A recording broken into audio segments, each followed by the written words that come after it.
Ladies and gentlemen, hey, hi, how you doing? Welcome back to the channel. Thank you so much for stopping by. Surprise, surprise, yesterday a major update dropped for Battlefield Labs that introduced the Battlefield 6 Battle Royale to the gameplay tests. And of course, while everyone who is taking part in Battlefield Labs is required to sign the NDA beforehand, saying, yes, I agree, I'm not going to talk about my experience, I agree I'm not going to record any gameplay or show anything or anything like that, that has not proven to be very effective, as everything previously in Battlefield Labs has leaked out, including multiplayer gameplay, all sorts of stuff, weapons, equipment, the whole nine there.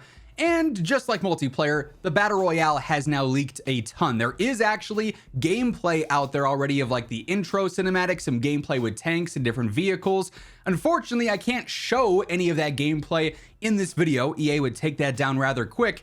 However, we've got a ton of gameplay leaks, different details, different features that have been revealed from stuff being data mined, from stuff being accessed in this Battlefield Labs update. So this information here today is courtesy of Bob Network. If you're an active viewer on the Call of Duty videos here on the channel, you've heard Bob's name before. He leaks a lot of stuff for Call of Duty as well. And we have some like very, very specific details here. So as we do dive into everything, if you enjoy the video, a like rating is always seriously appreciated. It really does help grow the channel and share the video around. And if you're new here, you want to ensure you're always up to date with everything going on in Battlefield, be sure to hit that subscribe button, turn on those post notifications, and help get us one step closer to reaching 1 million subs. So first up here, Bob does detail the various different classes available in the Battle Royale. Obviously, it's still the same as multiplayer. We've got Assault, Engineer, Recon, and Support. But in Battle Royale, they do all have specific uses here that differ a little bit just because it is defined elements with your equipment, with training, things of that nature. So, for instance, if you're using the Recon class, you get access to the motion sensor, the drone, and then also the sniper's signature weapon. With training, there is the passive, which gives you faster class gadget regen. You also have the drone that can self-destruct, downing enemies, spots teammates nearby, and then also the drone can drop bombs. Then the signature trait allows you to auto spot enemies when you aim at them. So overall, Recon's going to have its defined place. Support, and honestly, I think all of these classes will. Support allows for the supply bag, the smoke GL, and of course the LMG signature weapon. With training here, the passive, faster class gadget resupply. Being in smoke speeds up revives. You have a slow bleed out and it improves regen. You can revive and drag faster, and you can carry more ammo and armor. The signature trait here is that you can distribute health packs. So for healing, as far as like the medic role goes, support is going to be huge if you're really playing this game as tactically as you can and really going in with your squad saying, okay, we have to have that defined medic who's going to help out with ammo, armor, and in general health there. For Engineer, you gain access to the repair tool, the aim guided launcher, and the SMG signature weapon. Training here, your passive allows for faster class gadget resupply again. Launcher hits temporarily disable vehicles, so that could be very, very useful in those niche situations there. Damaging vehicles reduces repair effectiveness. Launcher aim guidance is also enabled there. He has a question mark on that, so it seems like that's a little bit of a strange description. The signature trait on this one, take less explosive damage near vehicles and prevent enemies from occupying friendly vehicles if they're empty. Repair vehicle health also keeps active effects on there. So very vehicle oriented, surprise, surprise, with Engineer. And then lastly, for the classes on Assault, you gain access to the Assault Ladder, the HE grenade launcher, and then also the Assault Rifle signature weapon. Passive, again, class gadget resupplies faster. HE launcher shoots cluster grenades. You get an increased HE carry ammo, and then also faster armor plating, which could be pretty important as well. The signature trait here, faster objective progress, quicker in combat as well. So this could be huge if you're actively going for just a ton of missions, trying to complete those to get rewards. Assault, even if you have a couple of those in your loadout, can make that go faster, so you can sort of speed run that min-max XP potentially out of that as well. So every single class does have its defined role, and obviously squads are going to go in saying, okay, we want 2 medics, 2 assault, we want 1 of each, all in on vehicles, whatever the case is.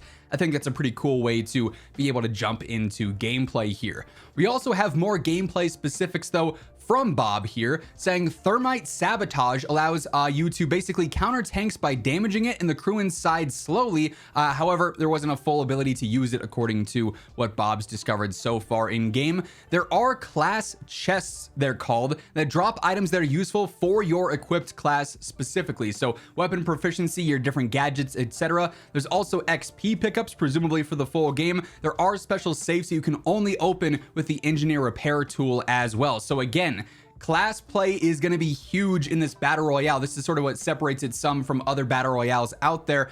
With these abilities, stuff on the map will be exclusive to certain classes. If you find certain chests, it's going to give you gadgets that work for your assault class, but if your buddy opens them, it might work for his engineer class or something like that. So pretty cool element, pretty cool design there as well, I would say. Bob also says that everyone spawns with one armor plate slot, and you can actually find an upgrade for a second plate, but that's it. It caps out at your base health plus 2 armor plates. And then Bob does mention that the TTK seems pretty fast, but is somewhat mitigated by weapon inaccuracy and recoil. You get 1 free redeploy per player, then you have to capture a beacon of sorts to redeploy teammates, and it marks you on the map. What I do find interesting here is that the TTK has actually come up with several other leaks as well, seemingly being very fast. So kind of punishing there if you get caught out in the open, if someone just has some laser beam accuracy there, your whole, effort there can be taken out very, very quick. You could get knocked out pretty quick based on that. But this is what Labs is for. If it turns out the TTK is way too fast for this gameplay, it's simply something they adjust based on that feedback. But some interesting notes there too. Bob also details some stuff with weapons specifically here, saying Battle Royale has upgrade kits to upgrade the rarity of your floor loot guns. When you consume these items, it'll ask you to choose between 2 upgrades. You can, for example, choose accuracy or capacity. So if you want to upgrade your floor loot rifle, you can choose to upgrade it in a way that gives it better accuracy. So maybe you get an underbarrel, some stuff that'll help with recoil, or you can give it an extended mag of some sort. So that's actually kind of a cool way to go through and customize even your floor loot, which is pretty neat as well. We also get information about picking up custom weapons here. Obviously, a lot of leaks mentioned that there would be a loadout drop-like system where you could use your favorited guns. COD Unity asked Bob Network and says, how do custom loadouts and custom weapon builds work? Bob says you can only pick up 1 of your favorited guns from a custom weapon drop. So it's not like you're getting a full loadout by any means. Primary, secondary, everything else, all your gadgets, gear, equipment, armor, whatever else. It's just a custom weapon drop, 1 singular weapon. So you have your custom rifle, you want to pick that up, you got to get that custom weapon drop, and that's all it'll give you. You'll still be required to find a secondary that complements it nicely for maybe the close range or the mid range. If you're exclusively using shotguns for some reason, you'd have to get that custom weapon drop to get your ideal build there, then complement it elsewhere, either with a second custom weapon drop for something for range, or find something good via ground loot or on somebody's body there. So not necessarily a full loadout system, but yes, you can go through and access a single custom gun at a time. But then also, when you load into a game, you can actually select your starting pistol and you can customize it, which is pretty interesting. So you can have a little bit of class customization right as you're dropping into the match off spawn. You don't have to gamble with, oh, am I gonna get a terrible pistol this round, which constantly happens to me in Warzone. I'm hoping for a Grakova and I get a GS45, and I just know all my fights are going to be miserable there. So our first official, well, I guess not really official, but leaked